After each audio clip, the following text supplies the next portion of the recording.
So Jeff, how you doing? I'm doing well. How you eating these days? We're eating well. We have lots of fun things in the freezer, but it's starting to dwindle down. Is it? Oh no. Well, hunting And, season's going to be here pretty quick, so that's good. Early Canada geese, early Canada goose season starts tomorrow here in North Dakota. It's a big day. And why is that? Because some of them are flying south already and they're plentiful? No, we have so many local birds. That they're trying they to stay knock around? the population Have down you a played little golf bit. lately? Yeah, really. They're pooping Yeah. machines, Jeff. So the wheat, if hopefully the farmers they started to get their wheat off before all this rain. So wheat stubble fields, fresh cut alfalfa. On this side of the state, that's where your people are going to be out looking for to be hunting. So are you going to be out getting some food for the family? You know, not tomorrow because it's Lucia's friend birthday party. It's a month late, so I am hosting that party for her tomorrow. What are you She's serving in studio up? today. What are you serving? She doesn't want us to talk to her. No, she doesn't want she's to. 8. Okay. She's hanging out. Yeah, it's hanging. okay. What are you serving at the birthday party, or is it a secret?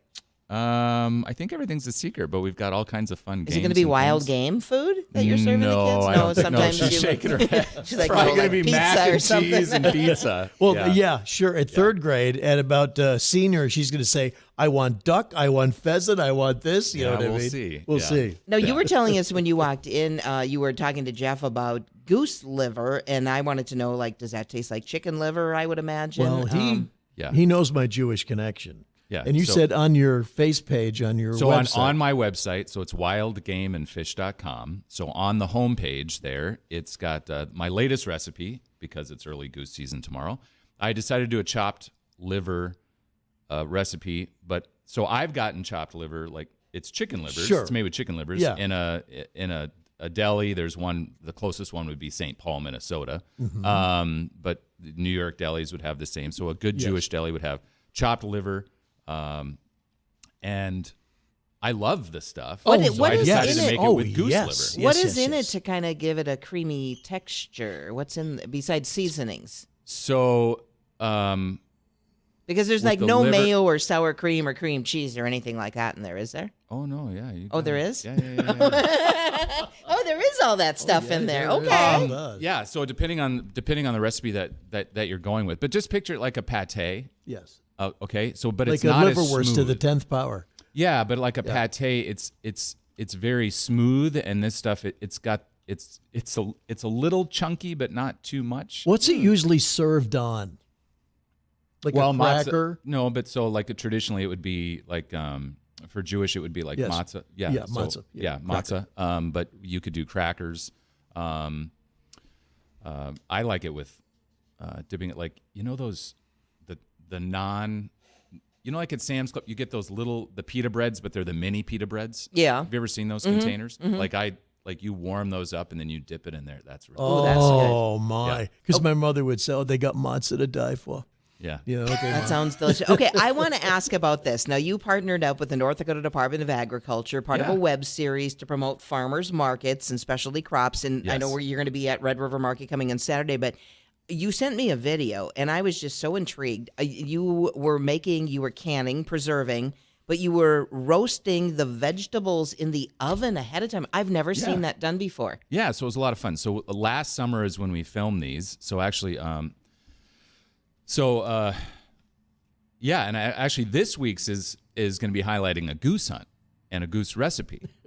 So that'll be fun. Okay. So it's also promoting specialty crops. So I'm using Canada geese from a goose hunt here in North Dakota with some of the other stuff that I got at a farmer's market. And so that'll be the next video coming out this week. So That'll be interesting. I'm really excited about that because I haven't seen any of these, editing. They're very well done, the one that you had sent me. But anyway, so the canning ones, so you're taking this basically came from end of the season. You still have all these green tomatoes. It drives me nuts. Oh, yeah. The garden is full of all these Yeah, green tomatoes. right. So what do you do with them?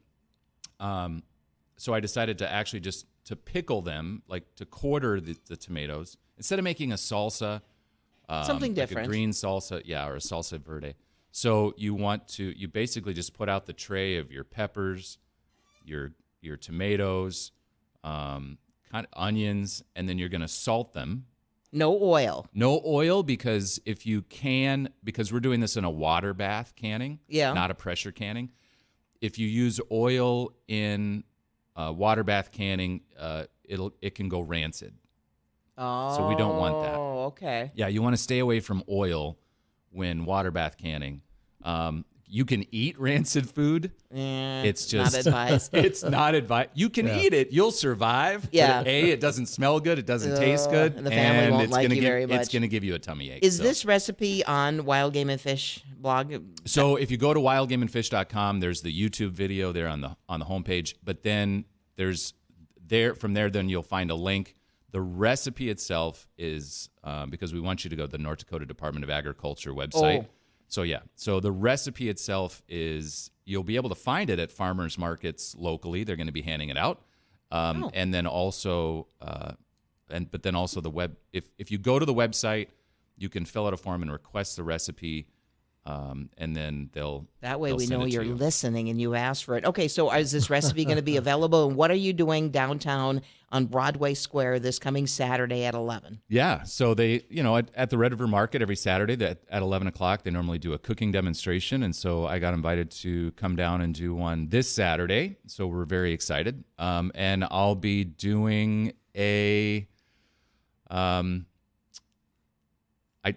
I think I've got it narrowed Something down. with I think I'm goose? gonna do. It's going to be a venison. I think I'm going to do like a venison souvlaki. So picture a gyro, okay? Yeah. But a gyro is, where they stack the meat and shave it off. Yeah. Okay. Yep. So, but a souvlaki is more. That's also Greek, but it's going to be grilled, like kind of picture chunks of steak or chicken, but then you put it in the pita, and then you like on the skewer, and then you put it in the pita, and then you kind of slide that skewer off. Oh my! So it's if you like a gyro, and I've got a recipe for a venison gyro on the website as well. But this is more of a different, because it's got that grilled meat versus that formed meat.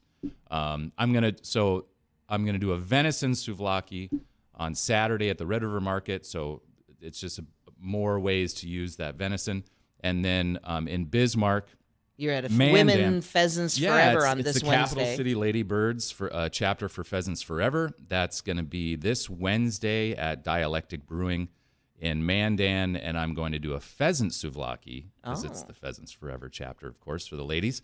But so I'm going to do a pheasant souvlaki at that one, and then I'm going to do a venison steak souvlaki this Saturday, and then the recipes for those will be up on the website next week. Will you have a little taste testing at Red River Market? Yes, there'll be about 30 to so when you get there, get a good seat in Broadway Square, because then they're going to be handing out, I think we'll probably have 30 to 40 samples. Do you have to say you heard it on Bonnie and Friends? Yes, of course, Bonnie. That's the plug for right. Bonnie and Jeff. Right. But this is good, though, because I hear from hunters all the time, because you were with us all last season, like, I just love listening to them, because they get bored of the same old, like, okay, we can make sausage or we can turn it into a burger. And it was like the same old, and you're just showing that you can pretty much make anything with wild game. And this is a great, that's why I wanted to do it with this one, because I'm going to be at the farmer's market, so you have those ripe tomatoes, cucumbers, red onion. That's what goes on a gyro. That's what goes on a souvlaki, so it's perfect. So I get to go shop at the farmer's market before everybody else. I get to go there early, get all my fresh produce, bring it over, start prepping it, and then we'll be serving it with wild game. It's a perfect. Is this going to be videoed as well? We'll be creating. We'll be filming. I'm going to have somebody be filming, so that day will be able to be. That way, I can highlight it on my new YouTube channel. Sure. Do you need a sous chef? Do you need Jeff to come help? The other Jeff to come help you at all, or that could be a possibility. I'm going to have Lucia as my sous chef. Are you talking about me? Yeah, Jeff I'm out of might town. eat all. Yeah, there may not be anything left I'm by out the of time town we're ready on to Saturday. serve. Lucia so. would be no. perfect, because she's your Yes, right. assistant, I would imagine, on a regular basis Plus, when you're doing videos and stuff. Plus, I've too. got a fork with an extension cord, so there'd be nothing Oh, left. there you go. Now, how are you making this? Like on a Blackstone griddle, or? So it's actually, I've just got a little. There's a plug, like if I'm doing outdoor events, depending on how windy it is. So I've got a butane stove that I might use. It's a portable butane stove, and that's really great because if I'm out with clients on the tailgate, and if it's not really, really cold, I can use the butane stove versus a propane stove. I like that better. Or there's an electric one of those little skillets. Okay. One of those hot plates. Yep. Every time we think he's got a high toot and highfalutin, he uses the regular stuff, man. Mr. And No, that's all he this makes is. all this great stuff. Yeah. No, know? so we're going to try to put that in there and cook it on a cast iron skillet. Okay, so if somebody wants to sample your goodies that you're making and just watch you in action, Red River Market, Broadway Square at 11 o'clock this coming Saturday. That's it. Or if you want recipes for any of your wild game and fish, you can check me out at wildgameandfish.com or on Instagram at wildgameandfish. All right, I want to ask you a question off air because I'm embarrassed to ask it on air because of Bonnie. Okay, bye. Oh, don't be. And you'll be back with us beginning in October. Yeah, All I'm right. excited. Sounds good. What did we decide on? Thursdays, was it? I think Thursdays in Thursdays? October, November. Yeah, Thursday, 7:10, I Yeah, think. wait. it is. Yeah. So stay tuned and listen. Jeff, thank you. Thank you. You Thank bet. you. Hunter Chef Jeff, not you, the other one. Hunter Chef Jeff Benda joining us in studio.